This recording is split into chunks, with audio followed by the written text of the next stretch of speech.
ሰላም ጤና ይስጥልኝ። ይህ የአባይ አካዳሚ ኦንላይን ማስተማሪያ ክላስ ነው። በዚህ ኦንላይን ክላስ አማርኛ፣ እንግሊዝኛ፣ ሂሳብ፣ አፋን ኦሮሞና ሌሎችም ትምህርቶች እናስተምራለን። ስለሆነም ከሀገር ውስጥም ከውጭም የምትኖሩ መማር የምትፈልጉ ልጆች +251ን ያስቀደማችሁ 974 75 6421 ስልካችን ነው።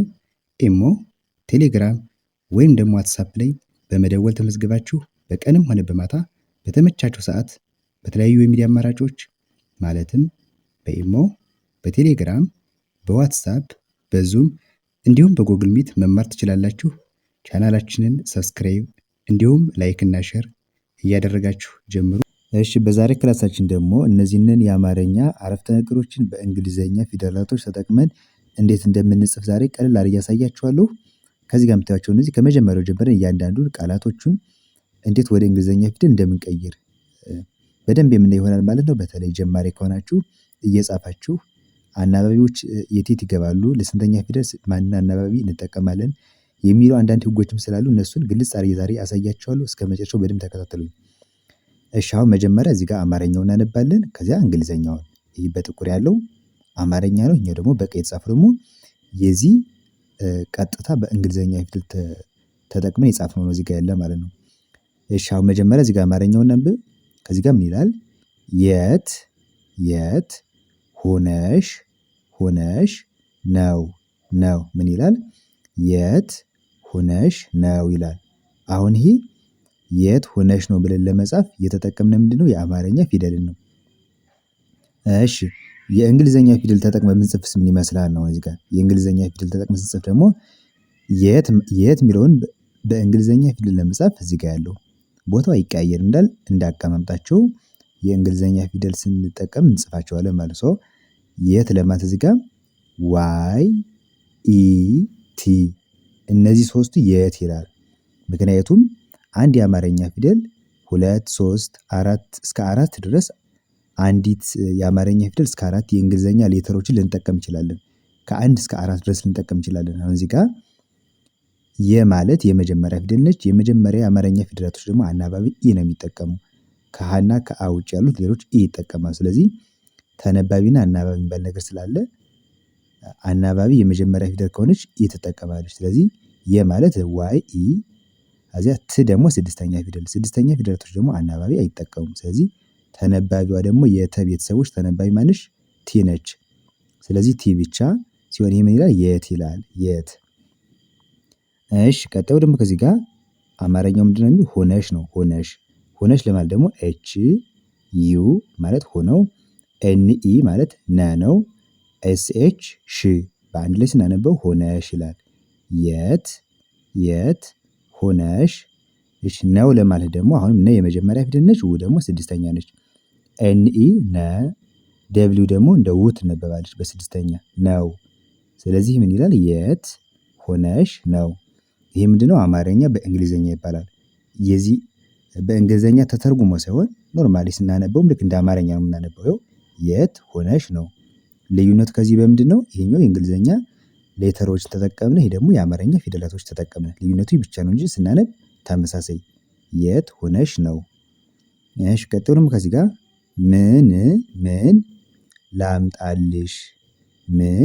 ላምጣልሽ ይላል። እሺ፣ ምን ለማለት ሁለቱም ስድስተኛ ፊደል ስለሆኑ አናባቢ አንጠቀም። ኤም እና ኤን በአንድ ላይ ምን ተብሎ ይነበባል? ምን። እሺ፣ ላምጣልሽ ለማለት ደግሞ LA ላ፣ ኤም ም፣ ቲኤ እንደ ታ ትነበባለች ወይም እንደ ጣ። እዚህ ጋር አሁን ጣ ነች።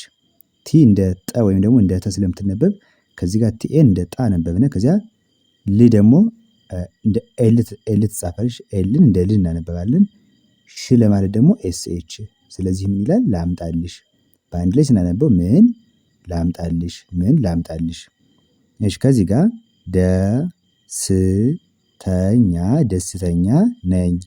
ደስተኛ ነኝ ይላል። እሺ፣ ደስተኛ የሚለውን ለመጻፍ DE DSSTE TGNA ሶስቱ በአንድ ላይ ኛ ፊደል ናቸው። ኛ ፊደል። ስለዚህ ምን ይላል? ደስተኛ ይላል። ነኝ ለማለት ደግሞ ነ ማለት NE ነች። እዚህ ጋር ነው ስንል ነግሬያችኋለሁ። NE ኝ ማለት ጂኤን ነች። ጂኤን ጂና ኤን ባንድ ላይ ኝ ነኝ ይላል። ነኝ ባንድ ላይ ስናነበው ደስተኛ ነኝ ደስተኛ ነኝ።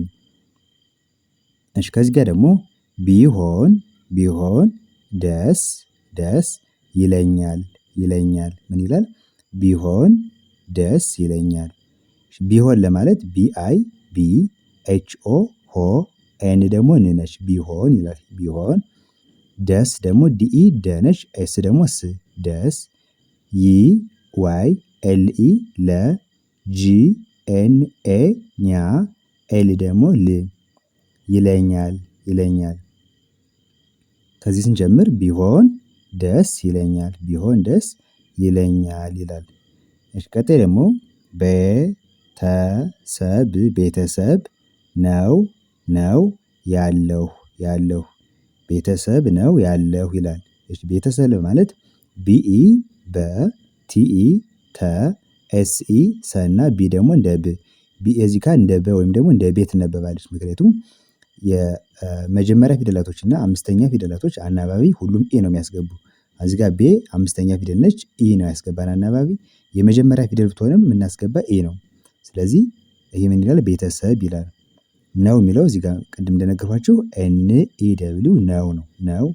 ያለሁ ለማለት ደግሞ ያ ማለት ዋይ ኤ ለ ኤል ኢ እና ሁ ደግሞ ኤች ዩ ያለሁ ምን ይላል? ቤተሰብ ነው ያለሁ ያለሁ።